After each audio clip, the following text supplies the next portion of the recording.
Bonjour, bienvenue dans cette nouvelle capsule vidéo sur croissance et mondialisation. Abordons aujourd'hui la question de l'économie monde américaine au XXe siècle, un siècle de domination américaine et d'abord un siècle de croissance économique, une croissance économique américaine qui semble irrésistible.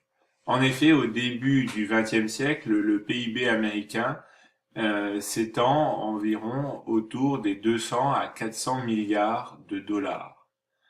Dans les années 90, il approche des 10 000 milliards de dollars et en 2016, il est établi autour des 18 000 milliards de dollars. Donc, une croissance assez soutenue qui est perturbée ou dont le rythme est modifié par des événements mondiaux comme la crise de 29, la Seconde Guerre mondiale, les Trente Glorieuses ou des crises économiques plus récentes comme celle de 1973 ou de 2008. Il y a un autre aspect de la domination économique américaine, c'est la domination idéologique. Le système économique américain repose sur le capitalisme. Le capitalisme, c'est à sa base l'accumulation de capital. Le capital, c'est l'argent qui sert à créer et faire fonctionner une entreprise. Le capital est divisé en de petites parts, en de petites parties qu'on appelle les actions, et chaque propriétaire de l'entreprise dispose d'actions qui le rendent décisionnaire et propriétaire d'une partie de cette entreprise. Plus vous avez d'actions, plus votre part dans la propriété est importante. Mais l'aspect le plus important, c'est l'idéologie. Comment est pensée l'économie? Et dans le monde capitaliste, il y a d'abord une théorie libérale.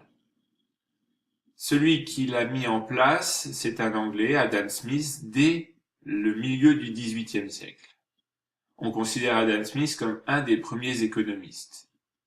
Son livre le plus remarqué, c'est La recherche de la richesse des nations.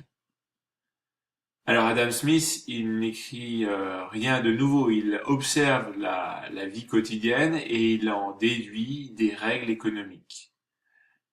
Il part d'un postulat, c'est que pour lui, l'économie est en situation d'équilibre permanent. Comment est obtenu cet équilibre? Par la variation des prix et la variation des salaires.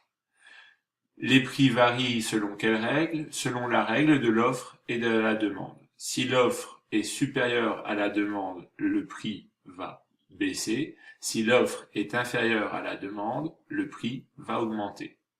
La même logique s'applique sur les salaires. S'il y a beaucoup d'ouvriers qui recherchent un emploi et peu d'emplois, les salaires vont baisser. Si peu d'ouvriers recherchent un emploi et beaucoup d'entreprises recherchent des salariés, le salaire va augmenter. Cet équilibre permanent admet une condition toutefois, c'est qu'il faille accepter à certains moments l'existence d'un chômage, qui est en fait une période temporaire d'adaptation entre l'offre et la demande. Les successeurs d'Adam Smith auront une vision de l'État particulière, un État où seules les fonctions régaliennes, c'est-à-dire rendre la justice, assurer la sécurité intérieure et la sécurité extérieure des citoyens, seront reconnues. Les économistes libéraux ne souhaitent pas que l'État intervienne dans l'économie.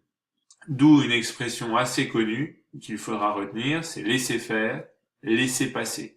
Laisser faire le marché, laisser faire la loi de l'offre et de la demande, laisser passer les crises.